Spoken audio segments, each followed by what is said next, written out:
로마서 우리가 함께 계속 보고 있죠. 오늘 7장인데 오늘 이 7장을 우리가 다 읽지는 않았어요. 다 읽으면 시간이 많이 걸릴 것 같아서. 근데 엑기스만 여러분 읽으셨다고 보시면 됩니다. 7장의 가장 뒷부분입니다. 근데 여기를 보면은요, 바울이 이 편지를 써 내려가면서 예수 그리스도를 믿는 사람으로서, 또 복음을 전하는 사명을 감당하고 있는 자로서, 또 로마에 이런 엄청난 편지를 보내기 위해 글을 써 내려가면서 죄와 사투를 벌이고 있다는 사실을 우리가 발견할 수 있습니다. 그래서 여러분들이 시간이 되시면은 로마서 7장을 쭉 한번 오늘 이후에 훑어보실 수 있으면 좋을 것 같아요. 그의 깊은 고뇌가 이 7장에서 느껴지거든요. 근데 생각을 해보십시오, 여러분. 사실 바울 정도 되는 사람이면 스스로를 사도로 여기며 사역을 감당하고 또 그렇게 극적으로 예수님 만나가지고 영접하고 믿는 사람이면 이제 어느 정도 이 죄와의 싸움은 좀 넘어서고 좀 더 고귀한 내용으로 글을 쓰지 않을까 싶은데, 근데 그렇지가 않은 거예요. 보세요. 보시면은 이 죄라는 주제에 대해서 얼마나 고민하고 분투하고 있는지, 이 내용이 다 자기 고백적인 내용이거든요. 7장은 자기 고백을 넘어서 자기 절망의 수준까지 가는 느낌이 들지 않습니까? 실제 상황인 거예요. 이게 죄의 문제가 그를 얼마나 괴롭히고 있는지 너무 적나라하게 드러나 있는 본문이라는 거죠. 바울이 이걸 언제쯤 썼을까요?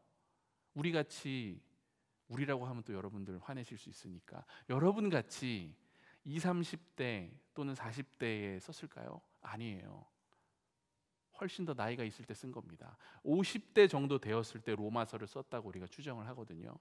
근데 그의 나이를 생각해 보세요. 그 당시에는 더 짧게 살았죠.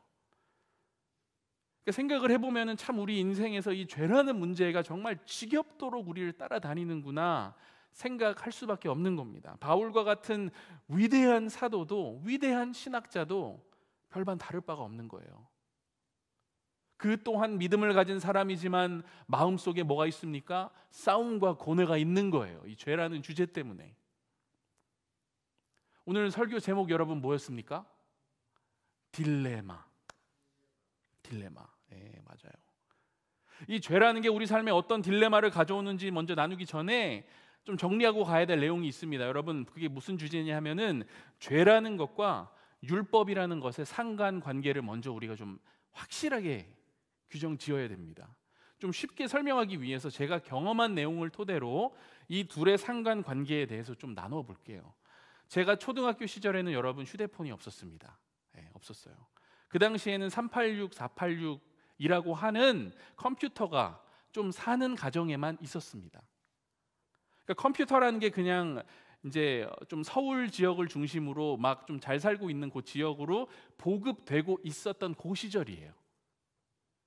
그러니까 오늘날 우리는 정보를 어디다 보관합니까? 개인용 외장하드나 클라우드에 자동으로 보관이 되게 돼 있는데, 그때는 그런 게 없었고 아주 큰 사이즈의 플로피 디스켓이라는 게 있었는데 제 손바닥보다 조금 더 큰 사각형 모양의 디스켓이 있었습니다. 그래서 그 당시 유행했던 게임을 그 386, 486 컴퓨터에 설치하려고 하면 이거를 여러 장을 가지고 하나씩 넣으면서 인스톨을 해야 되는 거예요. 시간이 정말 많이 걸렸고 소음도 장난 아니었습니다. 근데 그때는 저는요, 컴퓨터로 친구 집에 가서 막 게임을 하고 그런 거보다 제가 더 저에게 로망이었던 건 뭐냐면 오락실을 가는 거 저는 정말 좋아했거든요. 오락실이 제 로망이었어요. 동네 오락실. 근데 요즘에는 여러분 오락실이 어떻습니까? PC방을 가죠. 오락실 안 가죠. PC방 가는데 또 큰 몰 같은 데 가면 그 인형 뽑기 있는 그 층에 같이 몇 가지 이렇게 아케이드 오락이 있잖아요. 그러니까 요즘에는 그런 게 일반인데 그 당시에는 그런 게 전혀 없었습니다. 뭐가 있었냐 하면 동네 좀 음지, 좀 어두운 음산한 골목 같은데 지하실 공간 같은데 오락실이 있었어요. 그러니까 거대한 게임기들이, 그때 제가 작았으니까 거대한 게임들이, 저보다 큰 게임기들이 한 줄로 쭉 이렇게 어두운 지하실에 늘어서 있는 풍경이 오락실이라고 제 머릿속에는 입력이 돼 있는 거예요. 당연히 여러분 초등학생은 갈 수 있어요, 없어요? 가기 좀 어려운 환경입니다. 그러니까 오락실 갔다가 실종 당할 것 같은 느낌의 공간이라고 생각하시면 돼요. 그래서 못 갔고 갈 생각을 못 했습니다. 근데 제가 친구들이 막 갔다 그러는 거예요. 학교 가니까. 초등학교 친구들이. 그때는 국민학교라고 했습니다, 여러분. 제가 진짜 막 옛날 사람 같죠, 이렇게 얘기하면은. 그래서 제가 너무 가보고 싶은 거예요, 여기를. 그래서 어떻게 했냐면은, 왜 그랬는지 잘 모르겠지만 낮에 가면은 위험하지 않을 거라고 생각을 했던 것 같아요. 그래서 갔습니다. 여러분, 초등학생이 돈이 있습니까? 없어요. 그래서 그 당시에는 우유값 같은 게 있었는데 그거를 제가 몰래 빼돌려가지고 주머니에 넣었다가 학교 가는 척을 하고 그날은 아침에 오락실로 출근을 하는 거예요. 제가 아무도 몰래. 근데 한 게임당, 여러분 그때 요즘에 얼마입니까? 한 게임당 한 1,000원 하나요? 그때 100원이었습니다, 여러분. 그래서 100원짜리를 바꾸면 이렇게 쌓아놓고 하는 거예요. 돈을 바꿔서 몇백 원어치를 했더니 이게 너무 재밌는 거예요. 오락실은 어두웠고 담배 연기가 자욱했고 좀 무서운 아저씨들이 이곳저곳에 있었지만 저는 신경 안 쓰고 시간 가는 줄 모르고 계속 오락을 한 거예요. 집에 가서는 제가 시치미를 딱 뗐습니다. 학교 다녔습니다. 거짓말을 한 겁니다. 제가 수상하다는 걸 누가 제일 먼저 여러분 알아차렸을까요? 엄마죠. 당연히 엄마입니다. 하루는 제가 오락실을 또 가려고 집을 나섰는데 그날은 엄마가 제 뒤를 밟은 거예요. 제가 몰랐습니다, 이거를. 따라 들어온 거예요, 오락실에. 게임을 하려고 딱 앉아가지고 동전을 딱 쌓고, 유리거든요. 딱 봤는데 뒤에 누가 서 있는 거야. 진심입니다.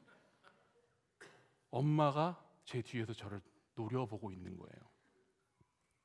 제가 그때 너무 무서워가지고 기절할 뻔했습니다, 진짜. 그날 바로 목덜미를 잡혀서 집에 끌려와서 빗자루, 그 당시에는 초록색 빗자루가 있었거든요. 그걸로 빗자루 세례를 받았고 다시는 오락실에 가지 않겠다고 싹싹 빌면서 약속을 드렸죠. 엄마는 혼내고 나서 거기가 왜 제가 갈 곳이 아닌지 여러 가지 이유를 설명을 해주셨죠. 여러분, 이 이야기에서 제가 오락실에 가는 행위를 비유해 보는 겁니다. 죄라고 한다면 어머니의 말씀은 뭘까요? 제게 오락실에 가지 말라고 한 게 바로 율법이 되는 거예요. 이게 율법과 죄의 상관관계입니다, 여러분. 그날 그렇게 혼나지 않았으면 저는 오락실 가는 게 나쁜 건지 나쁘지 않은 건지 전혀 몰랐겠죠. 거기서 많은 시간과 돈을 낭비했을 겁니다. 또 저는 작은 거짓말이 큰 거짓말로 이어졌을 수도 있겠죠. 거기서 또 혹시나 알아요, 여러분? 나쁜 사람들을 만나게 됐을 수도 있는 겁니다. 제 어머니는 무엇이 잘못됐는지, 무엇이 위험한지, 무엇이 정말 나를 위하는 건지 훈육의 말씀을 통해 율법을, 제게 일종의 율법을 말씀해 주신 거예요. 문제는 그 다음입니다, 여러분. 어머니의 그 사랑스러운 율법 같은 말씀을 제가 잘 지켰을까요, 여러분? 그 누구보다 나를 사랑해서 사랑의 매를 들기도 하고 다정하게 설명해 주시기도 했지만 참 아이러니하게도 그날 이후로 저는 더욱더 오락실을 그리워했다는 겁니다. 그리고는 어떻게 하면 엄마한테 들키지 않고 오락실을 갈지 그때부터 연구하기 시작했습니다. 진심으로. 그리고 여러 가지 방법을 제가 터득했어요. 그리고 여러 번 그 이후에 오락실을 몰래 다녀와서 들키지 않았습니다. 저희 어머니가 지금 이 설교를 듣고 계신데 온라인에서 놀라시고 계실 거예요, 아마. 죄송합니다, 엄마. 여러 번 더 갔습니다, 여러분. 몰래 가는 오락실이 얼마나 짜릿한지.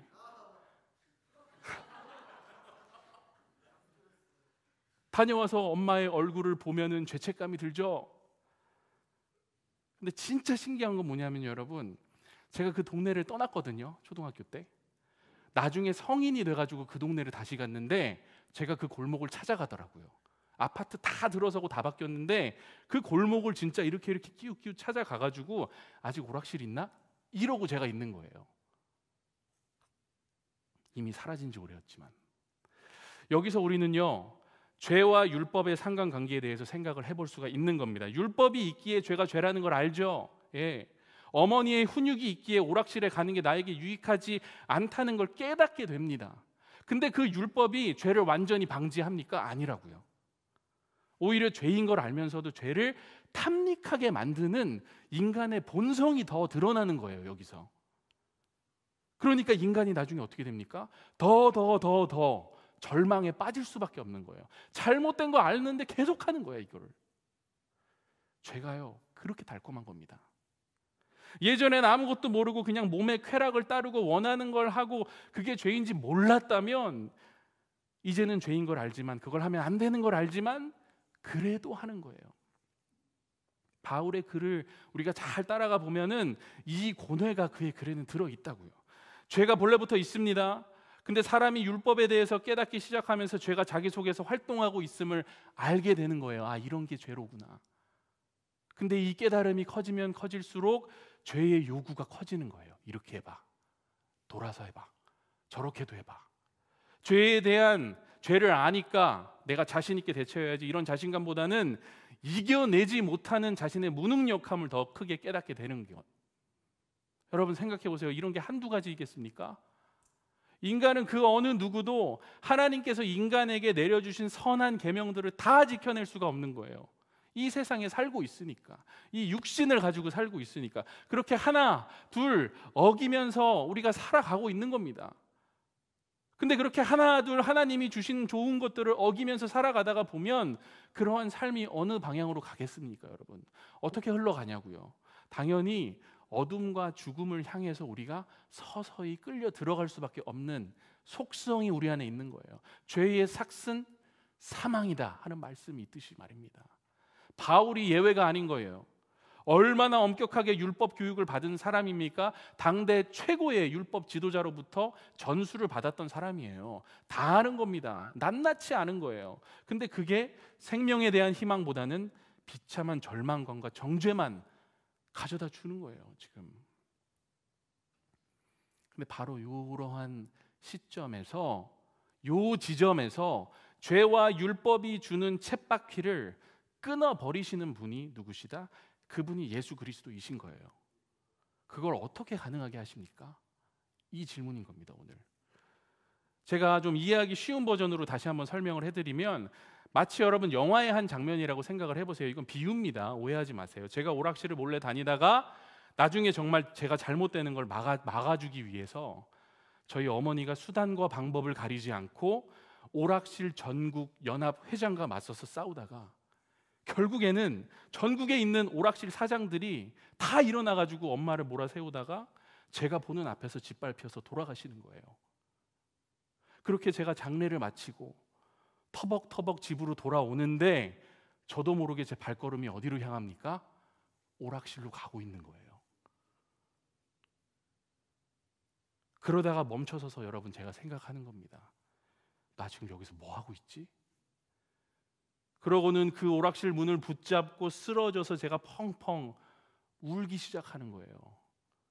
나 때문에 돌아가신 어머니께 너무 미안해서, 그 사랑이 너무 그립고 고마워서. 그렇게 한참 울고 있는데 갑자기 제 앞에 기적같이 편지 한 장이 툭 떨어지는 겁니다. 자세히 보니까 어머니의 필체예요. 제가 제 눈을 의심하면서 펼치니까 이런 내용이 들어있는 겁니다. 이제는 좀 내 말을 좀 들으렴. 그리고 네 마음 가운데 내가 항상 있을 거야. 이제는 마음속에서 너에게 속삭일게. 네가 힘들 때마다 도와줄 테니까 걱정 말고, 엄마가 널 얼마나 사랑하는지 알지? 여러분, 저희 어머니는 살아계십니다. 오해하지 마세요. 비운 거예요. 중요한 거는요, 우리가 율법을 통해 죄를 깨닫게 되고 그 죄 앞에서 우리가 얼마나 연약한지, 얼마나 죄를 좋아하는지 알게 된다고요. 근데 여기까지만 알면 그 죄가 우리를 정죄하고 우리는 죽음 말고 다른 대안이 없는 거예요. 하지만 여러분, 상한 갈대 꺾지 않으시고 꺼져가는 등불 끄지 않으시는 주님께서 이제는 우리의 심장에 사랑으로 글을 새기시는 겁니다.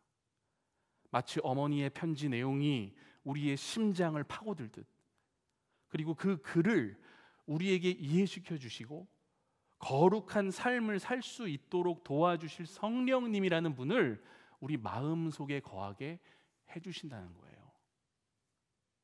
여러분, 구약 시대에는요, 이런 주님 하나님께서 주신 율법들이나 좋은 지침들이 문서나 돌에 새겨져서 전달이 됐습니다. 그러니까 우리 밖에 있는 거예요. 우리 밖에. 근데 이제는 거룩한 삶을 위한 하나님의 말씀들과 지침들이 우리 밖에 있는 것이 아니라 우리 마음으로 들어온다는 거죠. 마음에 새겨지고 우리의 양심으로 들어와서 양심을 깨끗하게 해주신다는 겁니다. 예전에는 죄가 우리 마음속에서 유일하게 지배하는 세력이었다면 이제는 뭡니까? 우리 안에서 죄로 유혹하는 음성이 있기는 해요.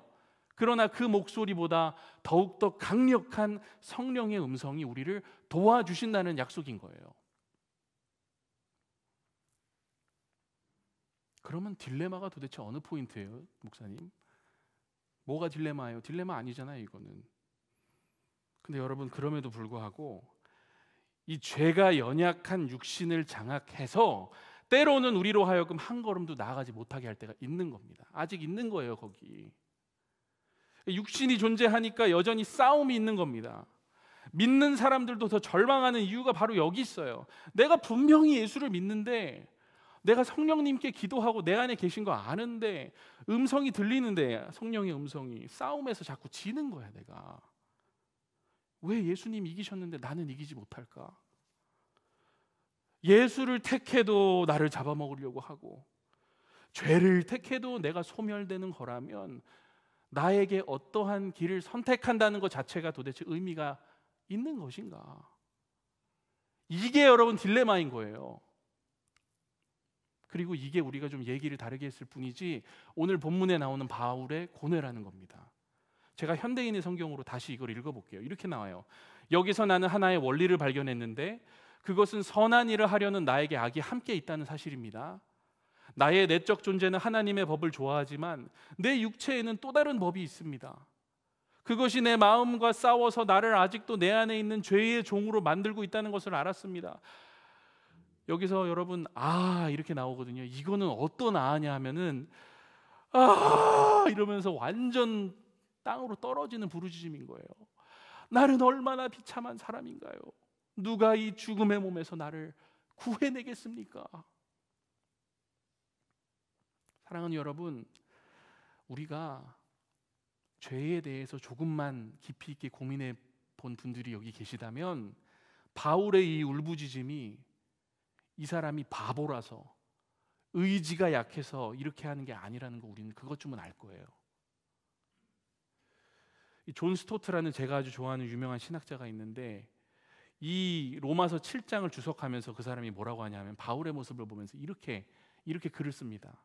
불신자는 자기 의로 특정 지어지며 본절과 같이 자신을 비참한 피조물로 인식하지 못한다. 성숙하지 않은 성도는 자기 확신으로 특정 지어지며 자기를 구원할 자에게 구하지 않는다. 다만 성숙한 성도만이 자기 혐오와 자기 절망의 상태에 이르게 되며 자기 육신 안에 선한 것이 조금도 거하지 않는 사실을 뚜렷하게 인식한다. 이 사람은 자기의 곤고함을 알아 믿음으로 구원을 위해 호소한다.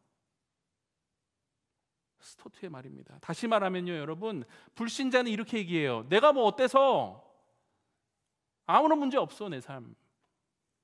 그랬더니 옆에 있던 성숙하지 않은 신자가 이렇게 얘기해요. 나 정도면 괜찮죠. 나 예수 믿어요. 근데 그 옆에 있는 성숙한 신자가 이렇게 얘기한다는 거예요. 오라, 나는 곤고한 사람이로다. 이 사망의 몸에서 누가 나를 건져내랴.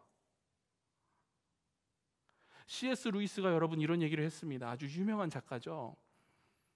사람은 자기 안에 여전히 남아있는 악을 점점 더 분명하게 이해하게 될 때 더욱 좋은 상태가 됩니다.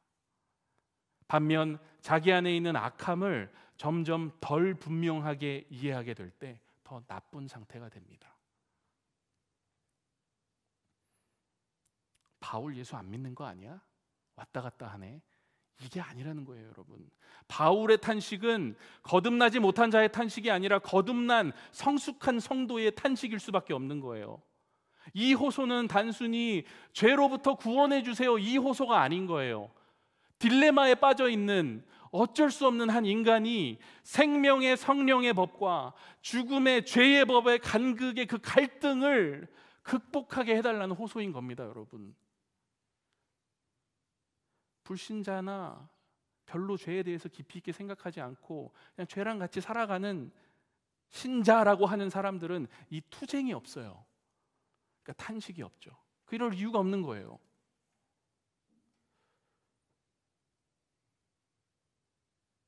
영과 육의 갈등, 선과 악의 전투, 사탄의 유혹과 성령의 음성이 어울릴 수 없는 것, 하늘의 소망과 땅에 대한 집착이 나를 들썩이게 하는 것, 우리를 몸부림치게, 기도하게, 탄식하게, 들썩이게, 고민하게, 갈망하게, 절망하게, 머리를 쥐어뜯게 만들 때 그 곤고함을 가장 잘 아시는 그리스도께서 우리의 손을 탁 잡아 끄시면서 말씀하시는 거예요. Get up, keep going, keep fighting. 일어나라, 계속 가라, 계속 싸워라.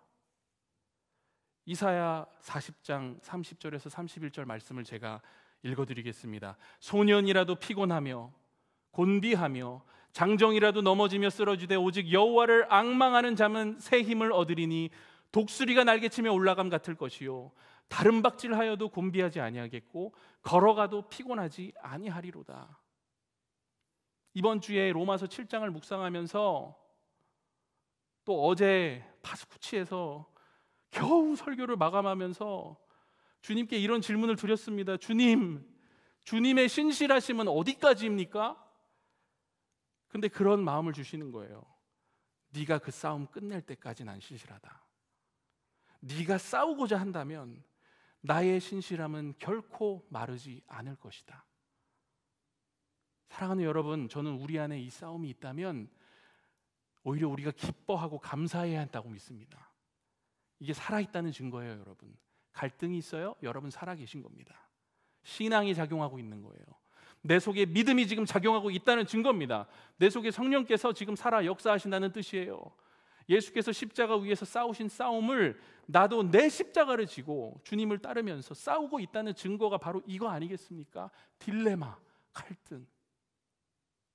이것을 느끼신다면 여러분 일어나서 다시 걷는 여러분이 되시길 바랍니다. 넘어져도 일어나고 넘어지면 또 일어나서 계속해서 걸어가는 우리가 되기를 원합니다. 우리 함께 찬양하면서 기도회로 나아가도록 하겠습니다.